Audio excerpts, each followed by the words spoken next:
do Núcleo de Estudos da Doutrina Espírita, sempre espírito do qual fazemos parte, eu ali presente. O título do nosso estudo da noite de hoje é a tarefa de seguir Jesus. Quem sabe, em épocas muito distantes, quando ouvíamos falar sobre o nome Jesus, não tentaríamos evitar a todo custo, como se nós nos desinteressássemos desse ser. Mais adiante, passamos a ter condição de ouvir falar desse nome de Jesus. De qualquer maneira, um avanço havia acontecido. Mais à frente, nós próprios gostamos de falar sobre ele, porque a cada momento que nós nos debruçamos sobre os apontamentos, verificamos que muito há a aprender, muito há a se estudar acerca desse homem tão significativo para todos os cristãos, esse homem chamado Jesus. Se falar sobre ele é motivo de alegria, é motivo também de um cuidado extra, para que nós não digamos sobre ele ou sobre o que ele diz inverdades, para que nós não digamos sobre o que ele disse algo de interpretação errônea, mas que, sobretudo, nós procuremos, dentro da nossa condição própria, estabelecer conosco mesmo um canal de entendimento acerca desses ensinamentos que ele trouxe para nós, sem nunca ter escrito nada. Jesus nunca escreveu nada. E, no entanto, os seus ensinamentos estão à nossa disposição, graças ao interesse de pessoas outras, uns que conviveram com ele, outros que ouviram falar sobre todas as ocorrências envolvendo aquele homem, e que assim nos deram e estão nos dando a oportunidade de estudar acerca de Jesus. Lucas, no capítulo 9, versículo 23, ele traz algo muito significativo no sentido de ter sido um ensinamento de Jesus de Nazaré. E ele diz simplesmente no seu texto lá: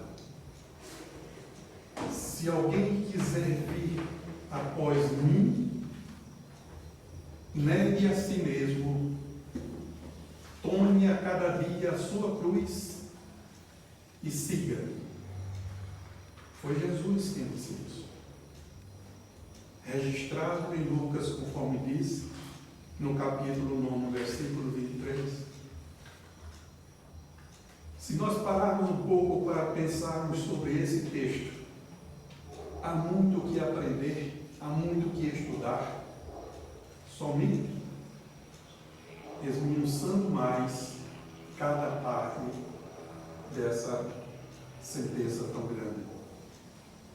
Se alguém quiser vir após mim, começa o primeiro momento em que nós poderemos fazer alguma reflexão, uma reflexão mais direta sobre essa primeira parte. Se alguém quiser vir após mim, então está caracterizado aí que ele já trilhou um determinado caminho, nos favoreceu com o entendimento acerca daquele caminho a ser percorrido por cada um de nós.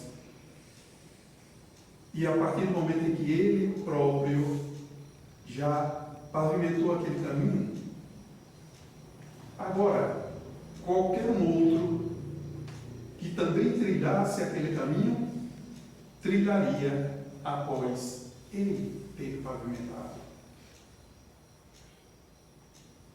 Também fica um outro ensinamento, porque se eu vejo lá, se alguém quiser vir após mim, e se desenvolve o restante do raciocínio, se eu não quero ir após ele, se eu não quero segui-lo, se eu não tenho interesse em aprender nada dos seus ensinamentos, esse texto praticamente fica de lado.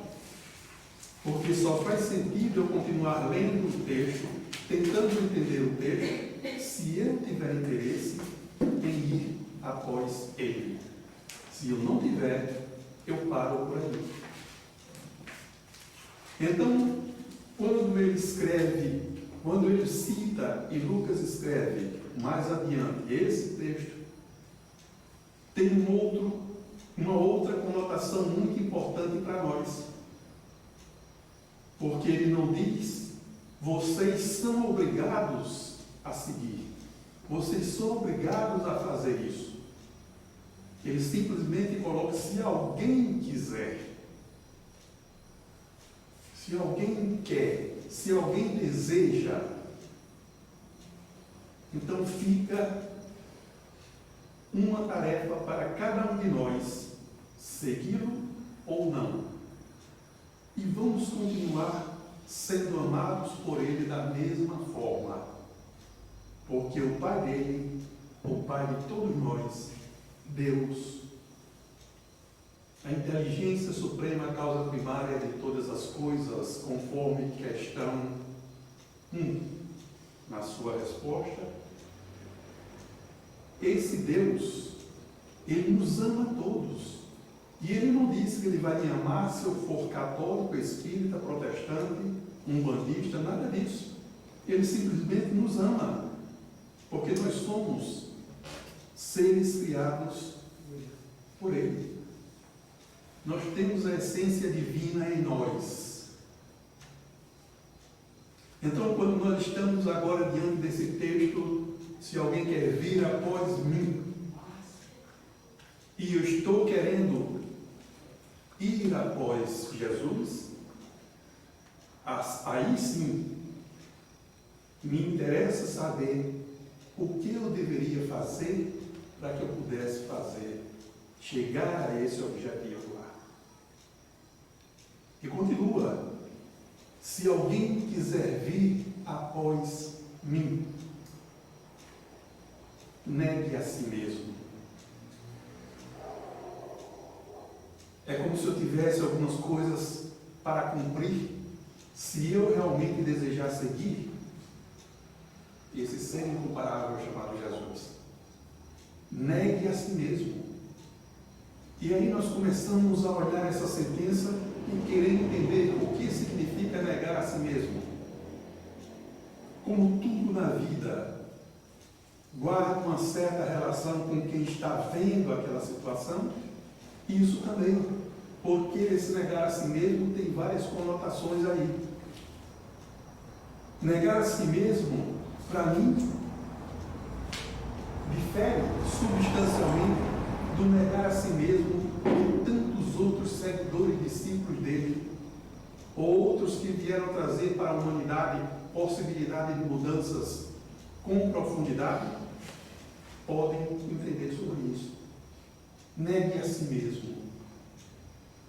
E se nós olharmos essa sentença e procurarmos logo um extremo, nós poderíamos imaginar agora, nesse instante, nesse mês de outubro, que faz 215 anos da reencarnação aqui na Terra, em Lyon, França, de uma criança chamada Hippolyte Léon Denis Arrivaille. E esse Hippolyte Léon Denis Arrivaille, que nasceu a 3 de outubro de 1804 e, consequentemente, há 215 anos antes desta data agora,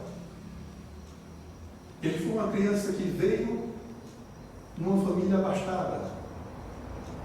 Passou pela sua infância com as suas próprias particularidades.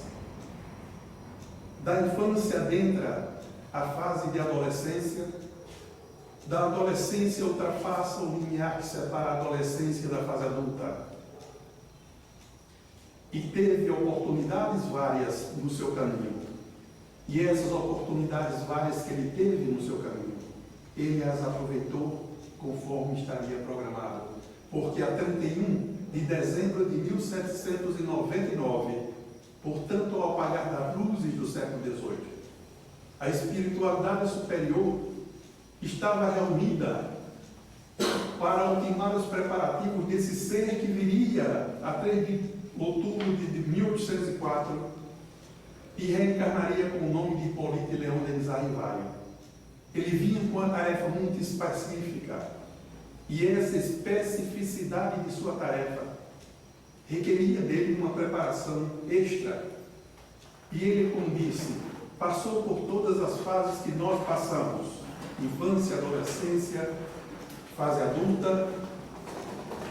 Prosseguiu tirando proveitos máximos daquelas coisas que estavam diante dele.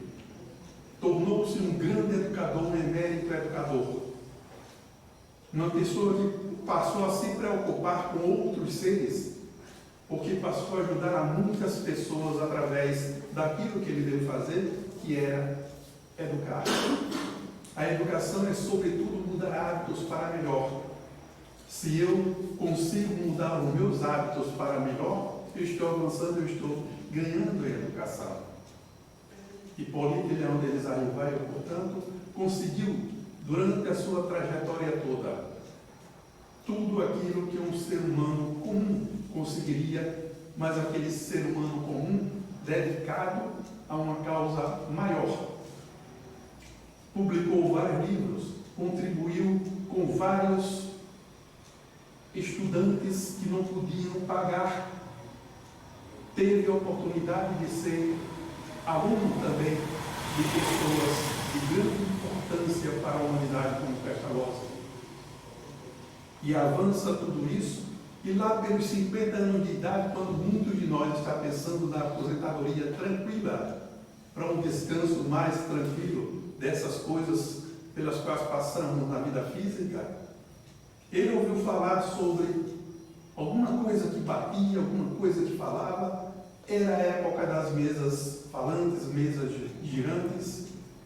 E como ele é uma pessoa que usava muito da sua intelectualidade, da sua razão, ele chegou a uma conclusão óbvia que as coisas inertes não tinham capacidade de criar coisas por si mesmas. Se aqueles fenômenos estavam acontecendo, alguma razão maior havia de ter. E ele passou a estudar essas razões. Se ele estava com 50 anos de idade aproximadamente, era pelo ano 1854. E aí, no ano 1857, a 18 de abril, vinha a ser publicada a primeira edição do Livro dos Espíritos, esse livro que é basilar da doutrina espírita. Basilar no sentido de que, através dele, outros livros puderam ser publicados, porque todos os outros livros que se seguiram a partir daí têm alguma relação direta com esse primeiro livro, o Livro dos Espíritos. Depois desse primeiro livro surge o Livro dos Médiuns, surge o Evangelho segundo o Espiritismo, surge o Céu e o Inferno e surge a Gênese. E aí estava composta basicamente uma doutrina, além da revista espírita, que ele começou a publicar e só terminou quando também, a 31 de março de 1869, ele mudou-se para a pátria espiritual. Então nós vemos que esse ser ali tinha um trabalho grandioso para fazer. E esse trabalho grandioso que ele tinha para fazer foi alicerçado de uma outra forma que se enquadra diretamente nesse ensinamento de Jesus. Porque quando ele passou daquele Hipólito e Leão de Desarrivaio, aquele simples educador, e assumiu agora o posto de codificador de uma doutrina, o responsável por uma doutrina, essa doutrina que consola, essa doutrina que instrui, essa doutrina que nos explica a respeito de por que eu estou aqui, daqui eu irei para onde, de onde vim. A partir do momento que a ele essa tarefa passou a ser mais premente, ele passou também a desaparecer enquanto Hipólito e Leão de Desarrivaio e fez surgir um outro ser chamado Allan Kardec. A partir daquele instante ele estava negando praticamente tudo o que tinha antes. Não havia interesse nenhum em que aquelas coisas de antes dessem algum apoio para o que viesse a seguir. Eram coisas diferentes, embora dentro do contexto maior da educação, mas eram coisas diferentes. Então ele passou a como se negar a si mesmo. Não era importante aquele Hipólito de Leão de Desarrivaio.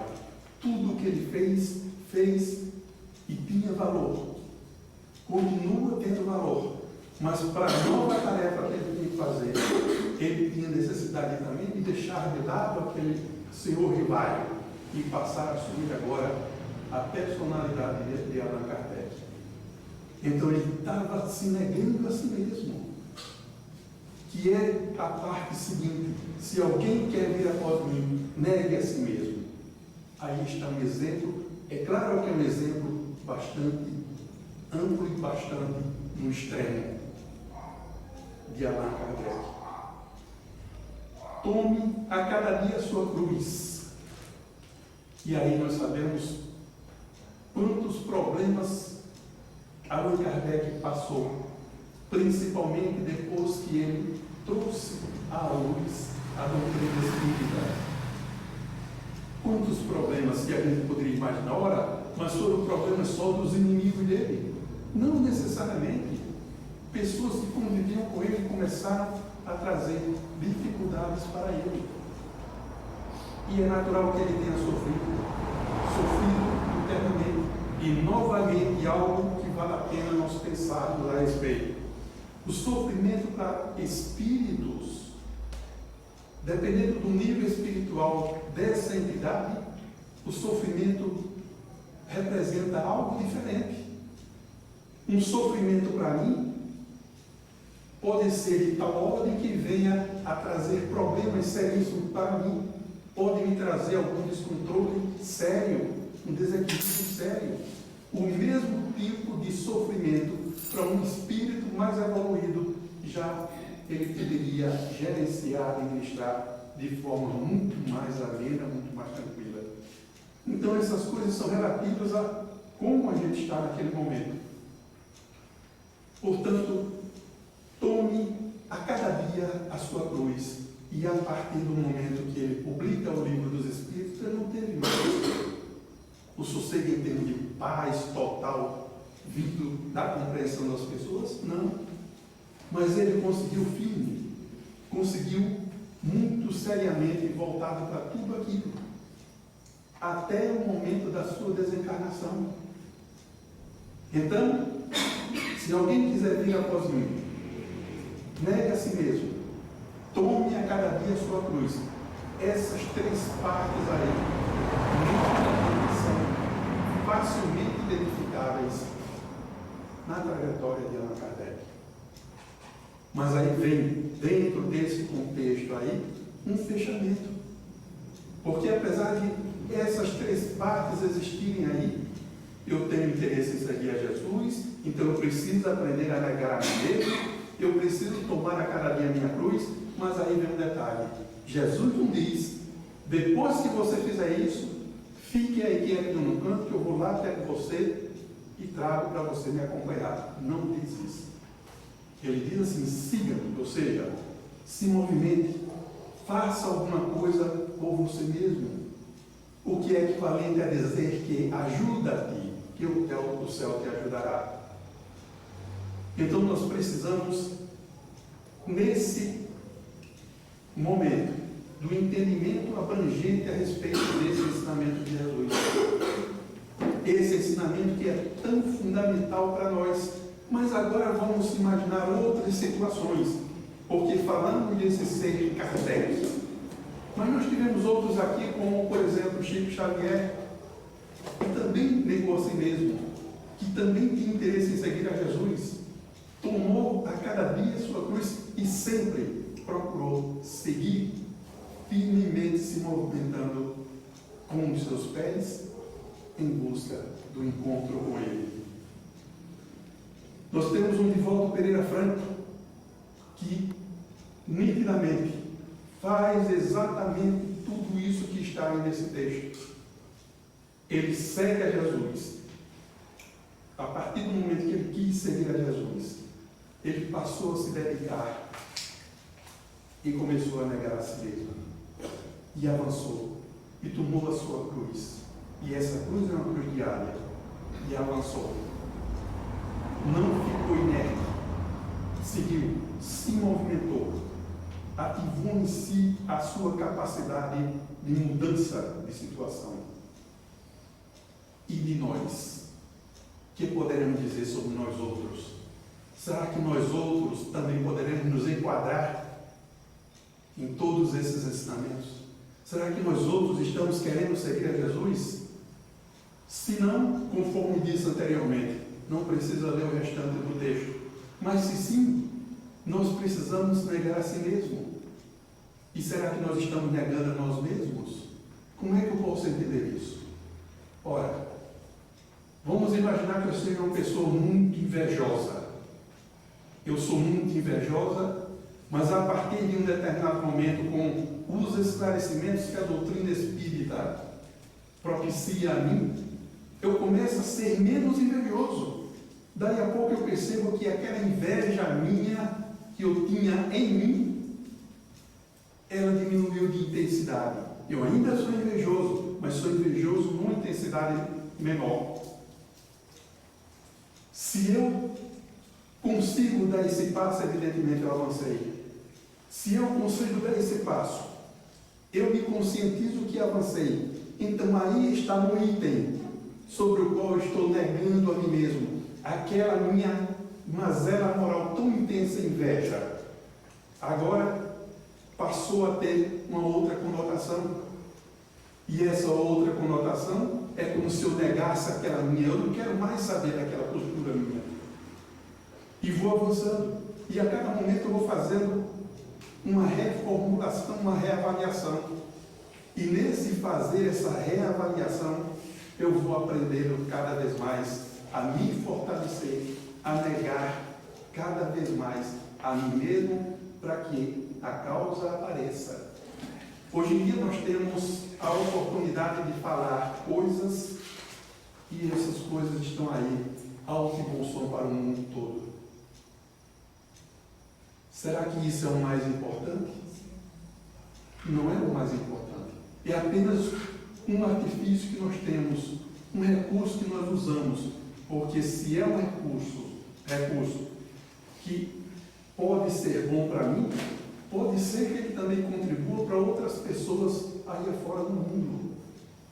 Então, se eu sou imbuído desse propósito de apenas pensar que aquelas coisas que são boas para mim podem, num determinado momento, devido à tecnologia avançada que nós temos, chegar aos 4 cantos do mundo, e o mundo, nesse mundo aí, alguém aqui e ali acolá, ouvir aquilo e também passar a se interessar por aquele conteúdo, então nós estamos dando alguma contribuição. E Emmanuel diz que nós precisamos divulgar a doutrina espírita. A doutrina espírita precisa ser divulgada, e ela vai ser divulgada pelo espírita. Se ela vai ser divulgada pelo espírita, cada um de nós tem a responsabilidade de fazer essa divulgação. E essa divulgação não é feita simplesmente através da palavra, porque Jesus usou muito da palavra, mas usou sobretudo do exemplo, da exemplificação. Naquele tempo, evidentemente, não tinha os recursos tecnológicos que nós temos hoje. E vejam que ele falava para a multidão, falava em campo aberto.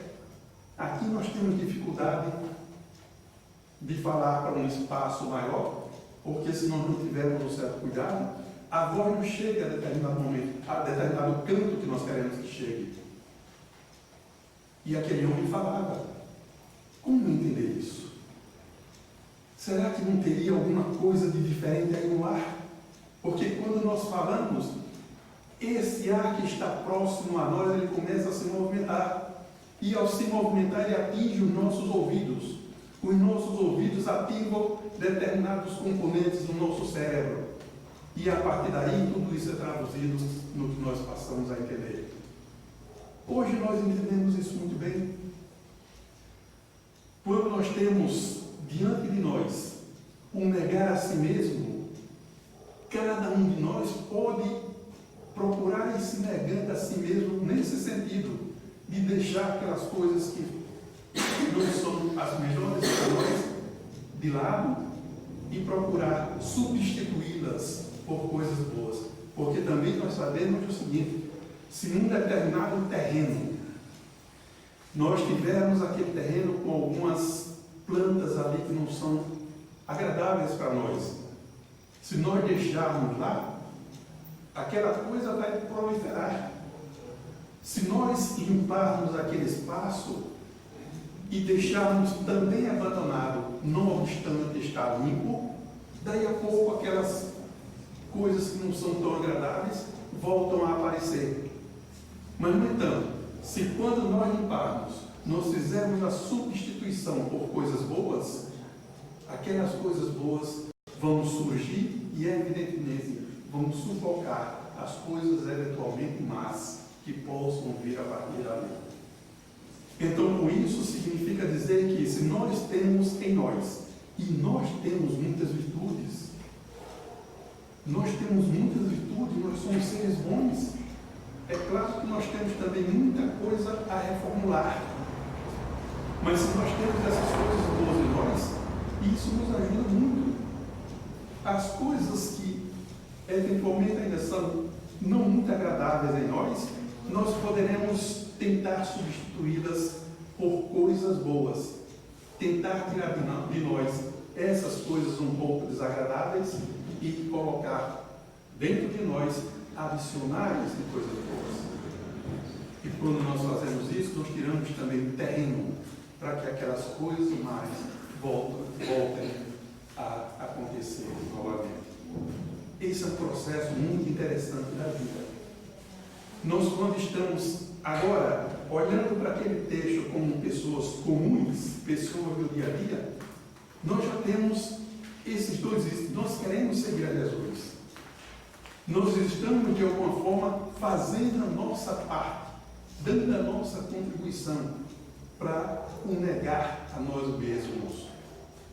Não interessa simplesmente nós colocarmos um pedestal ali fora e começar a falar sobre Jesus em campo aberto para dizer que estamos falando sobre ele. Não precisa. Nós precisamos aprender a colocar Jesus dentro de nós para que essas mudanças pouco a pouco sejam feitas. E depois que elas são feitas, são bem fincadas em nós, nós entramos para um processo de conscientização que nos ajudará muito em outras batalhas que nós vamos ter que empreender. Se nós continuarmos nesse raciocínio e olharmos agora para a parte que diz que tome a cada dia a sua cruz, será que nós não estamos tomando a nossa cruz? Será que cada um de nós não tem algum problema? Será que cada um de nós não está procurando gerenciar as suas dificuldades? Claro que nós estamos. Ninguém vai resolver os problemas internos que eu tenho, os conflitos internos que eu tenho, senão eu mesmo. Ninguém vai fazer isso. Posso eventualmente receber a ajuda de um e outro, mas mesmo assim, absorver aquela ajuda no sentido de reformular o meu interior, essa tarefa cabe exclusivamente a mim. Então nós precisamos sempre tomar a nossa cruz a cada dia A cada dia é um dia diferente. É um dia em que nós poderemos avançar. Se eu preciso fazer um avanço grande, relativamente grande, em um ano, uma pergunta que cabe é: por que eu não começar a tentar fazer esse avanço em um ano, a cada dia? A cada dia eu vou tentando melhorar um pouquinho que seja, e aquele pouquinho que seja vai se somando a outro pouco, e a partir de determinado instante eu já tenho um valor maior. Se eu quiser mudar bruscamente, dificilmente eu conseguirei. Mas se eu começar a trabalhar para operar mudanças simples, mudanças minúsculas, aquilo ali, a cada mudança minha, eu vou me alicerçando, vou ganhando estofo moral e, consequentemente, me candidatando a umas mudanças maiores. O problema é que eu quero entrar no centro espírita e me tornar santo da noite para o dia, e isso não funciona. Eu continuo a ser a mesma pessoa. Nós precisamos ser quem nós somos. Cada um de nós é um ser valoroso. Então eu tenho que olhar para mim e me amar. Eu tenho que me amar do jeito que eu sou, sempre na busca incessante por melhoria a cada dia. Porque quando eu procuro melhorar a cada dia, eu estou fazendo exatamente o que a doutrina espírita orienta e define como sendo espírita. Eu preciso lutar ferrenhamente contra essas minhas más inclinações, mas é uma luta diária, é uma luta que eu preciso empreendê-la e com bastante firmeza, sendo persistente. Em determinados momentos nós vamos chorar? Vamos chorar. Em determinados momentos nós chegamos quase ao limite do desespero? Também é verdade. Mas momentos de desespero não dizem que eu sou descontrolado. Dizem apenas que eu passei por alguma dificuldade, uma dificuldade mais acirrada, e que eu posso sair dali. Qualquer problema faz parte da nossa vida. O que nós precisamos ter cuidado é para que aquele problema, aquele conflito, aquela dificuldade não se torne uma coisa constante, porque aí me afeta muito. Quando nós estamos diante de um texto desse de ensinamento de Jesus, no caso registrado por Lucas em 9:23, nós temos muito o que aprender. E evidentemente, nós, todos nós, aquele texto foi feito para todos. Não tinha que ser somente um texto destinado a determinados espíritos com um trabalho de grande vulto para a humanidade. Não, para todos. E cada um vai enfrentá-lo de acordo com a sua condição. Mas há um detalhe fundamental. Será que eu tenho lá a minha vontade de seguir a Jesus? Tenho lá a minha vontade de negar a mim mesmo quanto mais eu puder?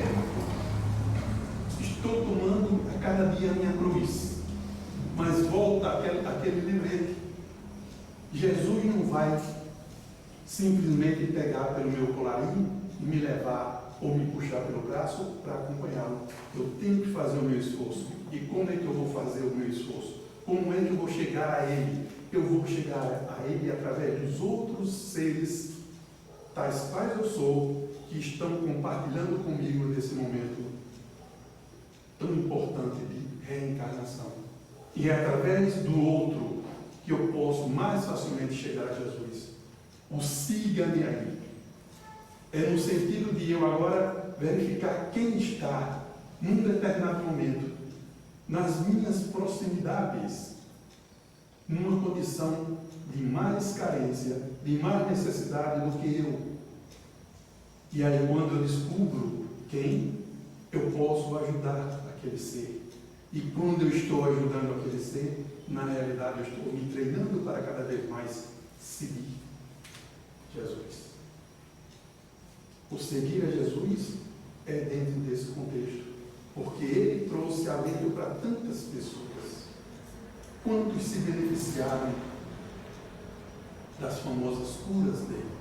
Também quantos não se beneficiaram, porque Ele nunca disse, eu te curei. Nunca disse isso. Se ele podia dizer, ele não disse. Então, só nisso é um ensinamento para nós. Eu não tenho condição de dizer isso e digo. Então, quando Jesus diz, siga-me, eu vou procurar seguir os passos dele, seguir a trilha dele, seguir o caminho dele, através dos que estão junto comigo. Porque agora não cabe apenas eu seguir um caminho, deixar todos aqueles para os quais eu posso doar um pouco de mim para trás e ir em busca dele. Porque, com certeza, se eu fizesse isso, chegasse lá para ele diria, não teria condição de chegar para ele, mas no próprio caminho, já alguma coisa iria me dizer que eu deveria reformular os meus passos com a lei. Todos nós somos filhos de Deus, todos nós somos irmãos dentro dessa ótica, e se um está mais necessitado do que nós, seja necessitado de alguma forma que eu possa dar a minha contribuição.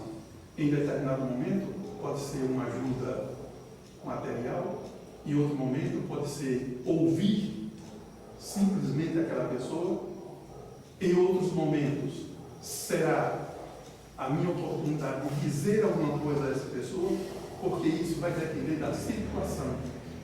Quantas vezes em atendimento fraterno, simplesmente nós ficamos ouvindo o que a pessoa quer dizer? A pessoa não quer que a gente diga nada, ela quer apenas colocar para fora aquelas coisas que a estão incomodando.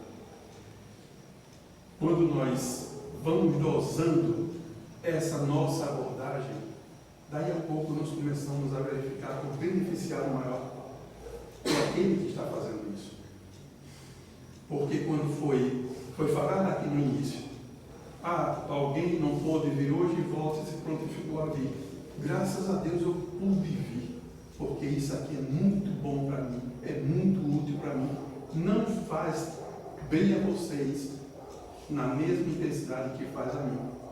Porque se eu, podendo vir, deixasse de vir, aí eu estaria indo de encontro a um ensinamento maior. Eu estou aqui sendo beneficiado pelas energias que vêm daí, e não são energias que vêm só dos encarnados. Energia também que vem do pessoal da casa, daqueles frequentadores da casa que nós não conseguimos ver e que estão junto a nós. Então, nesse momento em que estudamos conjuntamente, eu só posso voltar para Deus no sentimento de gratidão pela oportunidade que foi dada. É evidente que também não se vai estar se oferecendo, olha, sempre me chame, faça isso, faça. Não, a casa tem uma programação. Quando achar conveniente, chama. Se for possível, se vai. Se não for possível, também se diz. Isso é o que é o bom da doutrina espírita, porque é calcado nos ensinamentos de Jesus. É fazermos o que nós possamos fazer. E Joana de Ângeles, a mentora espiritual de Divaldo Pereira Franco, diz: se você faz o que pode, você faz o máximo. Então, se eu faço algo que posso fazer, aquele é o meu máximo. Pode não ser o máximo de outra pessoa, mas é o que eu posso fazer. Como é que eu vou querer fazer mais do que o que eu tenho condição? Não faz sentido. E nós estamos, nesse momento, exatamente usando essa palavra tão comum hoje em dia, compartilhar. Estamos compartilhando vibrações, estamos compartilhando formas de nos animarem para que a gente consiga tomar sempre a cada dia a nossa cruz. Para que nós não consigamos titubear diante do peso da nossa cruz, porque o peso da nossa cruz é um peso próprio, individual, para aquela pessoa, para aquele ser. As cruzes têm pesos diferentes. Cada um tem a sua.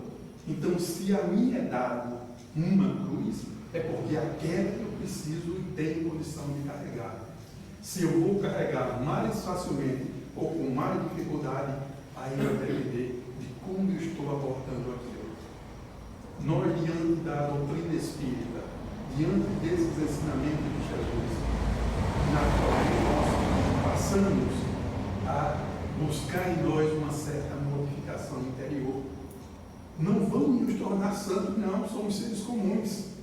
Mas agora a gente já compreende a dor do outro, agora a gente compreende a situação que o outro está passando, agora a gente compreende também as nossas limitações diante da vida, diante dos estudos.